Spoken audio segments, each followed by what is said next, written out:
Greninja, his first real competition, and it is against an undefeated robot that 14 challengers have already tried and failed to beat. We live with 6 Pokémon in Brooklyn. Pikachu cooks, Squirtle and Piplup fight over the bathroom every morning, and Greninja trains before the city wakes up. $1 million. One machine called Jack. Watch it with us. The shurikens hit the targets before I heard them leave his hands. That was how it had been every morning for the past 3 months. Greninja in the backyard at 5, the wooden targets arranged at the far end, the water shurikens releasing in sequences that got faster and more precise every day. I watched from the kitchen window while the coffee brewed. The targets were marked with impact rings from weeks of practice, the wood worn down at the center of each one where the strikes landed consistently. 6 of us lived in the brownstone in Brooklyn, and by the time most of the city was awake, we had already been in motion for hours. Squirtle had the bathroom from 6 to 7. This was not an arrangement that had been formally agreed upon. It was simply what had happened, established through the patient insistence of a Pokémon who had strong opinions about bathing and the time required to do it properly. The problem was Piplup. Piplup had discovered the bathroom at approximately the same time Squirtle had claimed it, and the two of them had reached no resolution on the matter. Every morning, without exception, there was a negotiation at the bathroom door that involved raised voices, blocked entrances, and occasionally both of them trying to fit through the doorway simultaneously. I had considered installing a second bathroom. I was still considering it. Pikachu cooked breakfast.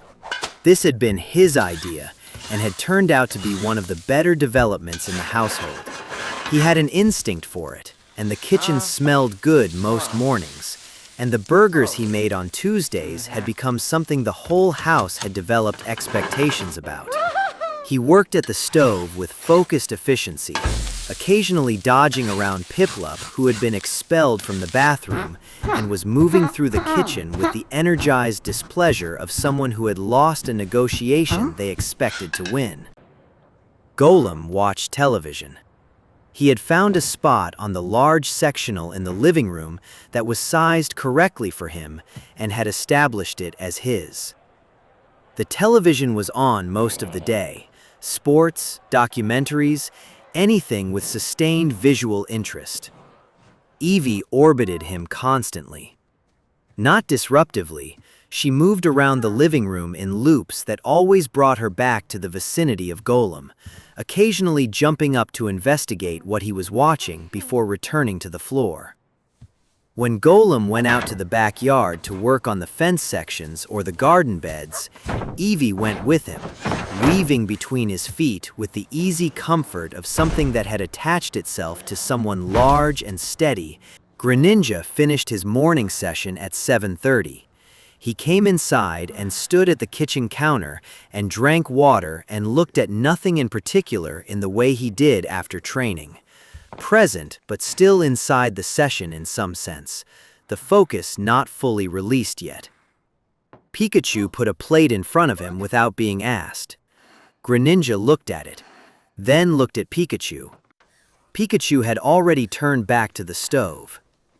I ate at the kitchen table with Piplup, who had finally gotten into the bathroom after Squirtle emerged and was now in the second best mood available to him, which was still a reasonable mood. It was a Tuesday in October, unremarkable in every way until it wasn't. After breakfast, I was on the couch with Greninja, Eevee between us, Golem at the far end. The news was on. Then the news ended, and the programming changed, and a graphic appeared on screen that made Greninja sit forward. The East Coast Robot Championship, annual open-entry combat tournament. This year's reigning champion, Jack, 14 consecutive victories. No competitor had survived past the second round. Prize for defeating Jack, $1 million. The arena footage that followed showed Jack moving through its last match. Massive, precision engineered, the movements combining industrial strength with a reaction speed. I looked at Greninja. Greninja looked at me. Then he looked at the screen again, at Jack, with the specific attention he gave to things he was calculating rather than simply observing. I booked the flights to Toronto that evening. Toronto in October was cold, in the way of a city that borders a lake. Wind off Lake Ontario with nothing to slow it, collecting between the downtown buildings. We took a cab from the airport directly to the arena. Greninja sat in the back and looked out the window and said nothing the whole drive. Scotiabank Arena had Jack's sensor array face on every banner outside. We checked in at the competitor entrance. The staff didn't appear surprised by a Greninja. They had processed 14 consecutive losses. They had stopped being surprised by challengers. Jack entered first, then Smoke. Then Jack came through the far entrance, moving at a pace that had no business being that fast for something that heavy. It reached center floor and stopped, and 20,000 people who had been behind it all season made a sound that filled every corner of the building. Greninja entered from the opposite side. Silence first, then the minority section, present, specific, the sound of people who had chosen a side for reasons they believed in. Greninja crossed the floor with the economy of 10,000 training sessions. The horn sounded. Jack moved first. Rocket punch. The arm extending before Greninja took a step. Impact force sliding him back across the metal floor. He recovered before the momentum stopped, repositioned, and took a spinning strike on the way up. Went under it, barely, and came back with a water shuriken sequence, hitting Jack in 3 points across the chassis. The sensors didn't flicker. The water ran off the titanium like rain off glass. 2 more strikes in the next exchange. The second landed clean, and Greninja went to one knee. Greninja stood up. He looked at Jack, not assessing damage, but locating something. He had been running the calculations since the television that morning. He had the answer now. Double team. 8 copies spread across the floor simultaneously, each moving with the same presence, the same weight. Jack's targeting system cycled through them, striking air. The crowd's certainty became uncertainty, and in that space, the real Greninja moved. Water shuriken, continuous, from multiple angles as the copies covered and distracted.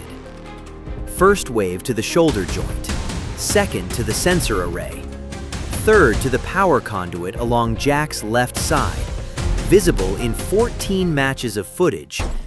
Jack's movement stuttered. One wrong step, one fraction of delay, and Greninja was inside the reach distance where Rocket Punch couldn't extend. Close range, sustained water shuriken into the exposed joint where the arm met the chassis. The short circuit was audible from the stands. Jack's left arm locked. Neon joints on that side went dark. LED sensors dimmed from blue-white to pale amber, and the motor functions began their shutdown sequence. The horn sounded. The whole arena was on its feet, not for the robot, for the outcome, for the thing that had just been made possible in front of 20,000 people who had come expecting otherwise. Greninja stood on the floor and looked at Jack, then turned and looked at me. We flew home that night. The others were awake when we got back to Brooklyn. Lights on, Pikachu had cooked, the table set for everyone. Squirtle and Piplup side by side, bathroom dispute suspended for the occasion. Golem at the end of the table, Eevee in the seat beside him. Greninja sat down and looked at all of them. Nobody said anything for a moment. Then Pikachu brought the food out, and the evening took care of itself. Loud and warm and specific to this house. The kind of celebration that doesn't need planning because everyone already knows their part in it. Outside, New York did what New York does. Inside, we ate.